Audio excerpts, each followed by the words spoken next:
If you're trying to commit a crime, it's not like you can pick up a how-to book on Amazon. But Matthew Cox wasn't going to let that stop him. The Florida-born fraudster wrote his very own how-to guide on mortgage fraud in the form of a crime novel. With the help of a female companion, the Bonnie to his Clyde, Cox followed the formula laid out in his book to swindle $25 million from banks on a wild cross-country scamming spree. Before he blazed across the United States, making millions off his elaborate frauds, Matthew Cox was a simple Florida boy with modest aspirations. Dyslexia caused him to struggle in school, and many of his teachers urged him to pursue a career that involved working with his hands. They didn't think he had the brain for anything beyond blue-collar work. Cox got into sculpting while studying art at the University of South Florida. It was something he could do with his hands while still engaging the intensely creative side of his brain. He had a real knack for sculpting. Painting became something of a passion for him. While his dream of becoming an artist was backed up by undeniable skill, it just wasn't in the cards for Mr. Cox. He traded in his paintbrushes for a boring office job at an insurance agency. Not exactly the extravagant life he painted in his head. But paying the bills wasn't enough for the ambitious Floridian. He wanted more. He decided to dive headlong into the exciting world of mortgage brokering. No, it's not the job every little kid dreams about, but it was a step in the right direction. He was chasing after the wealth and success his teachers insisted he never achieve. He started as a mortgage broker at a local firm in Tampa, Florida, and soon started his own company as the 2000s began. He quickly earned a reputation within the brokerage community for his shady business practices. As a broker, Cox served as the middleman between banks and individuals seeking loans. He and the other brokers he worked with received payment for the deals they provided. It seems like a pretty cut and dry transaction, right?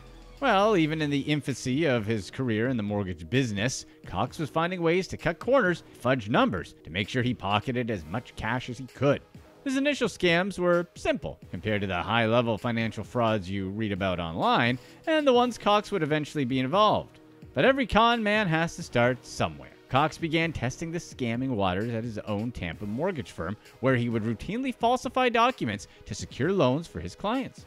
The lies were pretty straightforward to start. He would forge tax forms and pay stubs to make it look like his clients made more money than they did, making it more likely for a bank to give them loans. They were small-time scams, but scam nonetheless. Many of Cox's colleagues within the mortgage industry knew what he was doing. No one was fooled. But why didn't anyone rat him out? Well, the answer to that question is quite simple. Nearly everyone in and around the mortgage business had skeletons in their closets. Some companies hatched schemes that were a little more outlandish than others, but if you were at all involved in the mortgage brokering at this time, chances are you or someone you worked with were engaging in some form of fraud. For example, Cox's firm was caught siphoning millions of dollars from a Chicago bank in the early 2000s. One of Cox's brokers used the same forged paperwork and checks to secure loans for his clients. For a while it worked, and he was able to steal millions worth of bad loans from the Chicago bank. The bank discovered the fraud and brought it to Cox's attention. However, they made it clear that they did not want to get the authorities involved. If the FBI started digging, they would have uncovered fraud on the part of the bank as well. So, instead of handling matters through the legal system, the bank wanted Cox's word that he would help them out if anything blew up in their face. Sleazy business all around, but that was just the world they were living in, and it's a world Matthew Cox seemed tailor-made. Unfortunately, his scams were about to catch up with him. Two former associates of his were caught in their own fraud. The FBI sent them to speak with Cox while wearing a wire, having already proven he'd lied on an appraisal application. He was caught red-handed and had nowhere left to turn. In 2001, he pled guilty to mortgage fraud, lost his brokerage license, and was put on 3 years probation. Out of a job, and seemingly out of any future prospects in the mortgage business, the walls were closing in on Matthew Cox. In addition to all of his various legal and professional troubles, Cox's personal life was also in shambles. He was in the midst of a divorce that resulted in him paying thousands of dollars in child support every single month. For someone who had just lost their job, that is a heavy financial burden to carry. How did Cox cope with all this? He threw himself into fictional stories. He devoured piles of crime novels and watched his favorite heist films over and over again. He couldn't get enough of them. He became so enthralled by crime fiction that he decided to write some of his own. His novel was called The Associates. To anyone paying attention, it was basically his life story. The story followed a young mortgage broker from Tampa, Florida, who carried himself with the confidence and swagger Cox used in his business dealings to charm clients and get what he wanted. Things get very interesting as The Associates progresses, however. The protagonist of Cox's story slowly devolves into a life of rampant crime, using tax evasion and various forms of financial fraud to earn himself lots and lots of money as he traveled across the United States. Interesting character development for his protagonist, or subtle admission to his own future plans. It was hard not to speculate that Cox might be planning something similar to what he was writing in his book, especially considering his long history of fraud. Spoiler alert, the book concludes with the main character eluding the pursuit of both the feds and the mob by stowing away on a cruise ship with his cunning love interest. After finishing the manuscript, Cox gave it to friends and family to gauge their opinions on the quality of the story itself and the viability of the scams he outlined. Was he play testing the schemes he wanted to enact himself? It certainly seems that way, as it wasn't long before Cox started to dabble in the very behavior he detailed in The Associates. His options were running out, you see. He had no job, no way of getting back into mortgage brokering without his license, and the bills were piling up more and more each week. He was serving as a consultant for his mortgage business, which he had sold to a friend following his conviction, but the income simply wasn't enough to sustain himself. With the cost of child support weighing on his shoulders, Cox decided his best choice was to follow the criminal playbook he had written himself. He began doing exactly what the protagonist of his book did. First off, he had to fabricate a clean personal history.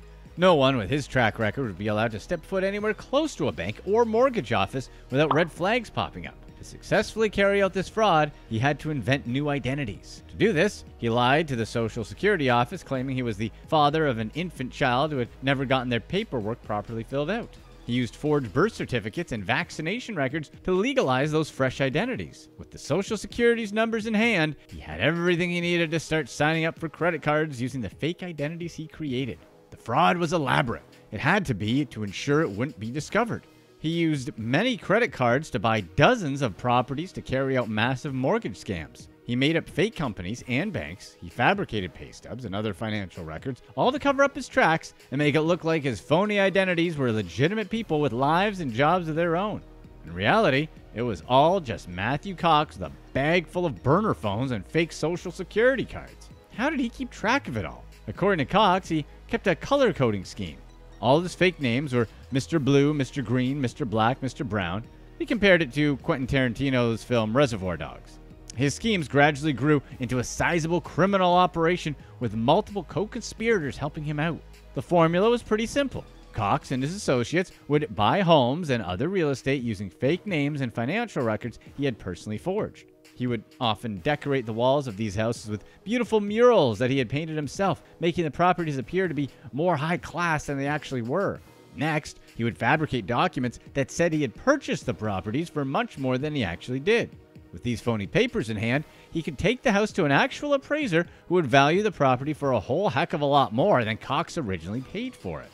Cox takes out a loan for the inflated value, pays off the fees for the original amount he paid, and pockets the remaining cash for himself. Since he and his partners would buy up several homes each, they manipulated the area's property value. Because the surrounding houses appeared to be going for a ton of money, the banks and appraisers easily fell for it. How did he get away with it? By not paying back the loans. He would find newspaper clippings about car crashes or other accidents, altering them ever so slightly so that the victims' names matched the aliases he had created.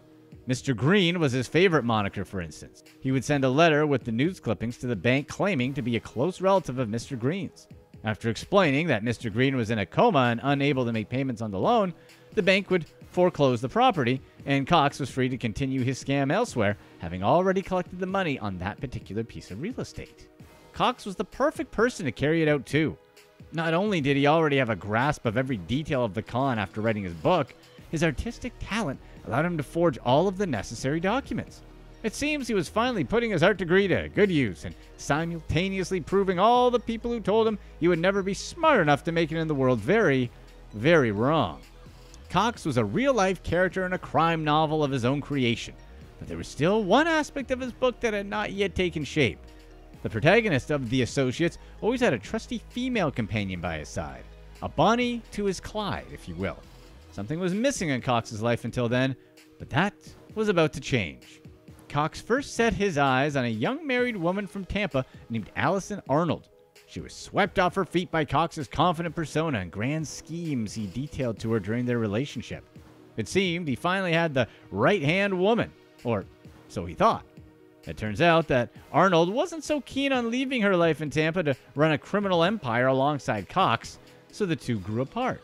Clyde wasn't going to give up looking for Bonnie that easily. In 2003, Cox began a relationship with a woman named Rebecca Hauk, a divorced mother who had committed several financial crimes of her own. She had forged checks to pay off her credit card debt and was fired from her job in Las Vegas. She moved down to Tampa, looking to start a new life. There, she met the perfect partner, Matthew Cox, a financial fraudster himself who was on the lookout for a lady friend to call his own. The pair grew close and started working together on the mortgage scamming business Cox had grown. Not long after the start of their relationship, a nosy journalist forced them to go on the run.